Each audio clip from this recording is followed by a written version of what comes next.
il y avait un aveugle. En réalité, il n'y avait pas qu'un seul aveugle. Il y avait un tas d'aveugles parce que, selon la culture juive, ils étaient en train de se rapprocher de la fête de la Pâque. Et la fête de la Pâque s'est fêtée très souvent à Jérusalem, dans la grande cité. Et les gens voyageaient, quittaient de partout. C'est comme Thanksgiving ici. Les gens le fêtaient en famille. Les gens quittent des lieux en lieu et se retrouvent en famille pour partager ces pains, partager ces moments de joie ensemble en famille. Et les gens quittent des lieux pour aller à Jérusalem. Alors, c'est comme ça que stratégiquement, ces gens-là trouvent comme un moyen de se faire un business. Ils se mettent entre Jéricho et Jérusalem parce qu'ils savent que les gens entreront certainement. Et là, ils présentent leur bol pour demander de l'argent. Ils savent qu'il y aura des touristes, qu'il y aura des gens qui voyagent en famille, quand surtout les enfants sont souvent miséricordieux. Quand un enfant voit un aveugle, un enfant peut pousser à son père ou à sa mère, donne-le quelque chose. Et ils ont choisi ces lieux-là parce que c'était un lieu stratégique. Et Bartimée faisait partie de ces groupes de gens qui ont choisi ces lieux pour quémander, pour mendier. Et nous sommes juste en train de poser des fondations avant de continuer. Et la Bible, toutes les fois que la Bible donne le nom de quelqu'un, c'est parce que la Bible veut nous enseigner quelque chose. Sinon, vous verrez, la Bible passera juste sans pour autant mentionner le nom. Ou soit la Bible mentionnera le problème, comme la femme de la perte du sang. On ne connaît même pas quel est son nom. On a juste dit que son nom et que son problème était la perte du sang. Mais arrivé dans le cas de Bartimée, la Bible dit qu'il était aveugle. Et la Bible dit encore que son nom était Bartimée, fils de Timée. Dans d'autres versions, on met entre parenthèses, on dit fils de Timée. Pourquoi la Bible donne ces détails très importants? Parce que, comme la Bible vient de les définir, Bartimée veut dire fils de Timée. Qui était Timée? Timée veut simplement dire un homme élevé, un homme honoré, un homme respecté. Ça vient de la racine grecque tima, qui veut dire honneur, respect, élevé. Donc, Bartimée était fils d'un homme élevé. Il était fils de celui dont on respectait. Il était fils de celui dont on présentait des honneurs à chaque moment. Mais la Bible veut aussi présenter ce contexte, voyant celui qui était fils d'un homme élevé dans des circonstances de déshonneur, dans un groupe de quémandeurs, lui aussi étant celui qui demande, celui qui quémande, celui qui n'a rien à manger. Et si vous lisez l'histoire dans autre version, vous remarquerez que Bartimée n'était pas né aveugle. C'est comme ça que j'ai voulu que l'on lise plusieurs versions. Quand Jésus lui pose la question de savoir « Que veux-tu que je fasse pour toi ?» Bartimée répond, il dit « Je veux recouvrir la vue. » Autre version dit « Je veux voir de nouveau. » Comme pour dire, il voyait auparavant, mais il a perdu la vue. Alors je me pose la question, qu'est-ce qui est arrivé entre le temps où Bartimée était respecté comme fils d'un homme élevé, comme fils d'un homme honoré? Qu'est-ce qui est arrivé dans cet intervalle-là pour qu'il aille beaucoup plus bas dans la bassesse et commencer à quémander en cours de route? Qu'est-ce qui est arrivé dans cet intervalle de temps-là? Bartimée n'était pas né aveugle. Vous verrez, si vous lisez dans Jean, si je ne me trompe pas, Jean le chapitre 9, vous verrez là l'histoire d'un aveugle né de naissance, où les disciples posaient la question, est-ce que ce sont ses parents qui ont péché ou ses ancêtres qui ont péché? Et Jésus qui répondait en disant, non, non, c'est pour que la gloire de Dieu se manifeste en lui.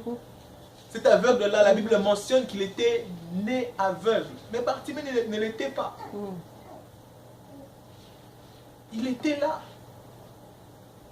dans la compagnie des quémandeurs.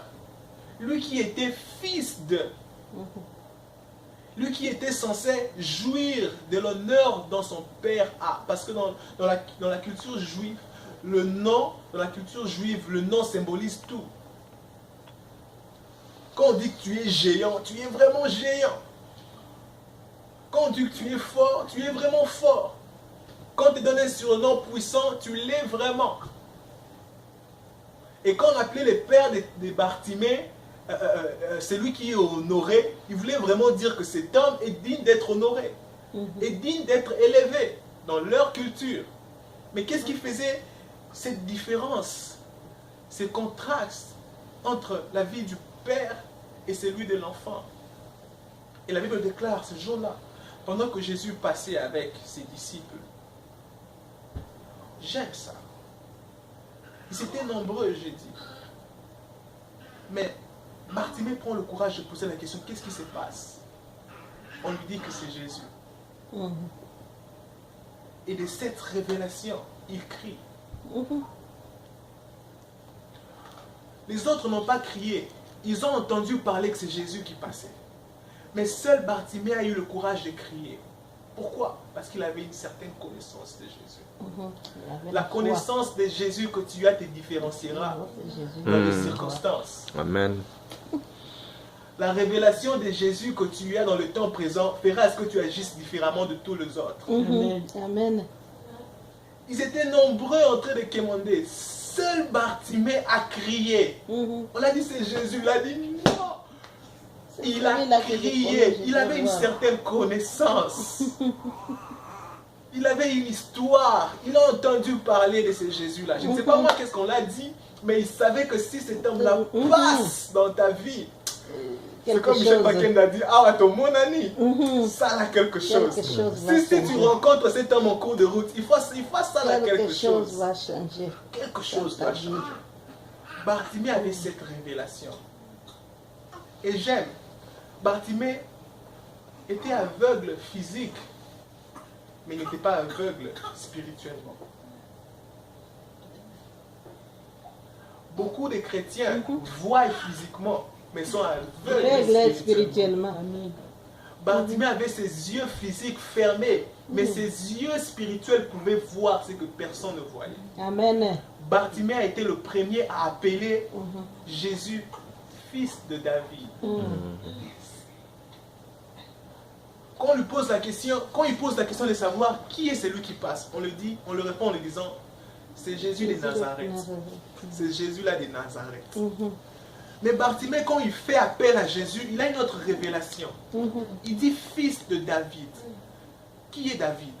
David est le roi dont les Juifs honorent. Parce que c'est David qui a commencé les démarches du temple. Et c'est David qui a quitté le pouvoir étant vivant. Il a laissé son fils Salomon au pouvoir vivant. Tout allait bien. David a ramené la paix. David, dans son règne, il a ramené des victoires et des conquêtes et des conquêtes. C'est même David qui a conquis Jérusalem. Et Bartimée voit cette révélation de Dieu, de Jésus comme étant roi. Il crie fils de David. Si David est roi et que toi tu es son fils, donc tu es de la lignée royale. Amen. Il a la révélation de Jésus comme étant celui qui est de la lignée royale. Personne d'autre ne le voyait. Tout le monde disait c'est Jésus de Nazareth. Mais l'aveugle avait les yeux spirituels ouverts. Il y a un témoignage, un pasteur raconté, il dit, il y avait un prophète qui était aveugle de naissance. Mais il pouvait voir plus que les gens qui voyaient physiquement. C'était en sorte que quand il prêchait, c'était un prophète. Il pouvait dire, il est maintenant 15h15, je prêche pendant 30 minutes, et puis on va prier. Et il prêche, et puis après 30 minutes, il dit, il est maintenant 15h45, on va prier. Aveugle complètement. Pour faire autre chose, on doit le tenir, il ne voit pas. Un jour, il est allé quelque part, et on avait volé les tôles de l'église, par un frère de l'église, qui dormait à la permanence. Le frère a volé les tôles. Vous connaissez l'église de l'Afrique, non? Qui ont des tôles comme ça. Et le frère a volé tout le tôle de l'église. Et quand par malheur, ce jour-là, c'est ce prophète-là qui est venu prêcher. Et le pasteur lui dit que non, les tôles de l'église ont été volées, voilà pourquoi il fait un peu chaud spécialement, parce que le soleil passe très rapidement. Et ce prophète-là dit, non, non, non, le voleur est ici dans cette salle, il n'est pas dans cette rangée, il est ici. C'est ce frère ici, en survêt bleu. Il est aveugle. C'est ce frère ici en survêt bleu. Le frère tente de dire, non, non, non, non, ce n'est pas moi, je n'ai pas eu. Le prophète dit, ok, tenez-moi la main, conduisez-moi, sortons d'ici, allons à gauche, allons à droite, entrons par ici, tournons par ici, ouvrez cette porte, regardez en dessous. On a vu tout le tort que les frères avaient volé. Oh my goodness. Aveugle de naissance, mais il avait ses yeux intérieurs Oh ouverts. Jesus Il avait Christ. ses yeux spirituels ouverts. Mhm. Il pouvait voir au-delà de ce que tout le monde ne voit. Et Alléluia. c'est cela ma prière. Mm. C'est cela ma prière. Seigneur, ouvre nos yeux spirituels. Alléluia. Paul a fait la même prière dans Ephésiens 1. Il dit, ouvre nos yeux, les yeux de notre cœur, afin que nous puissions voir quelle est l'espérance qui s'attache à ton appel. Amen. Vous savez, c'est lui qui sait voir a le pouvoir d'avoir. Alléluia.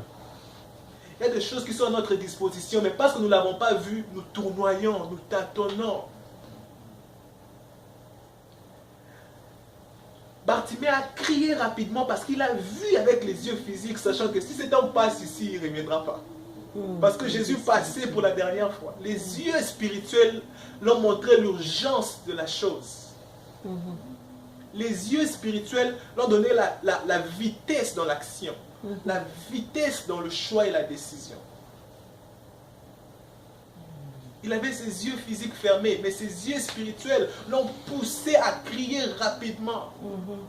J'aime, l'un de mes mentors dit, la vitesse ne se trouve pas dans les pieds, mais dans les yeux. Bande tes yeux, ose courir. Même nos peut courir plus vite que toi. Même Usain Bolt, avec les yeux fermés, non, moi je serai premier de loin, avec les yeux ouverts.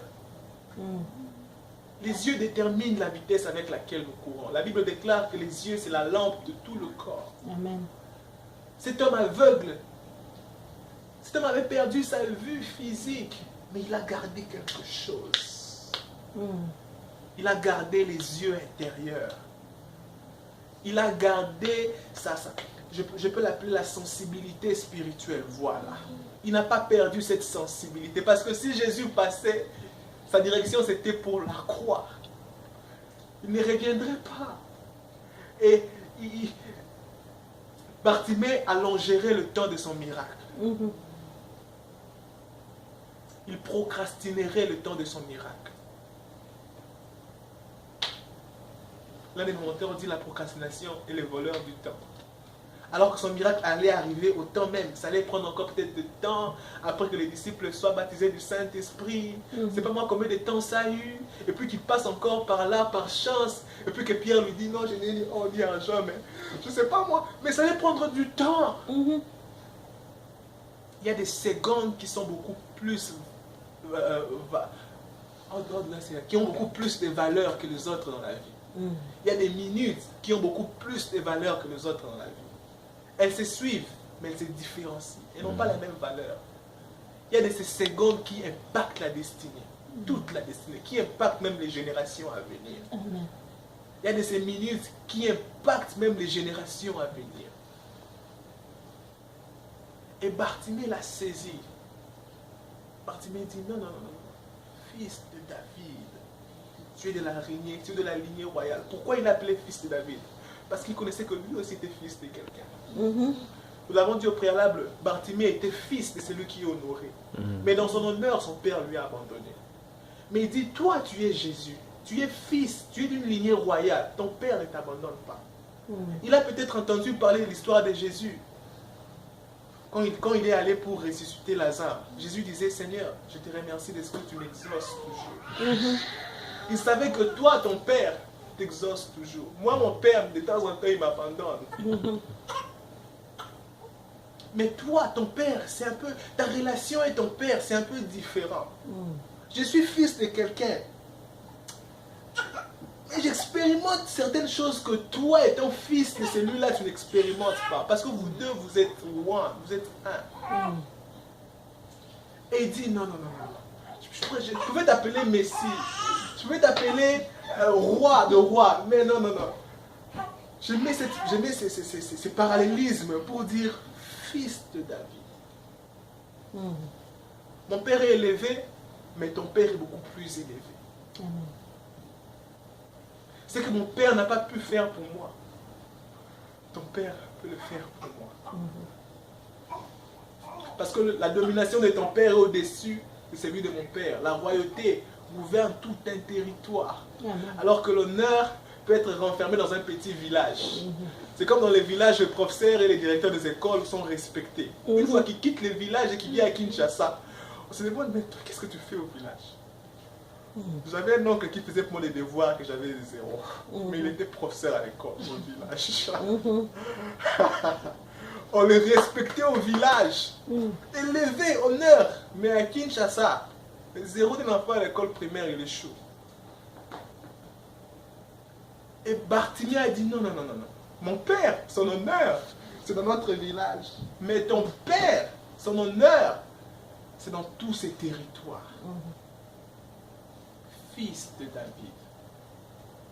Fils de David. Et j'aime, il insistait.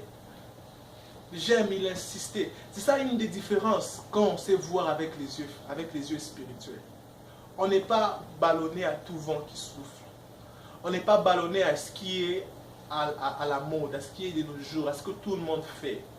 On a le temps de dire, je reste dans ces choix et je sais que je suis dans le bon. On n'est pas facilement emporté. Parce qu'il était intimidé. Tais-toi. Ne dérange pas les maîtres. Tais-toi. Tais-toi. Pourquoi tu fais ça? Pourquoi tu veux aller là-bas? Pourquoi tu veux te démarquer? Pourquoi tu veux te montrer trop spirituel? Mais parce qu'il avait vu, non pas avec les yeux physiques, mais avec les yeux de son cœur. Parce que sa sensibilité était restée active. Même quand tout le monde le décourageait, celui-ci gardait la même ferveur, le même courage, la même passion. Fils de David, la Bible déclare, plus on l'empêchait, plus il criait plus fort. Qu'est-ce qui fait qu'il arrive de temps, on se décourage de fois facile? Qu'est-ce qui fait qu'il arrive de fois que les gens ne soient pas d'accord avec toi? Et tu sais que c'est ton ministère, Dieu t'a appelé à faire ça, mais tu te décourages facilement. Tu sais que j'ai ça, je l'ai en moi, ça a gagné. Même si on me réveillait,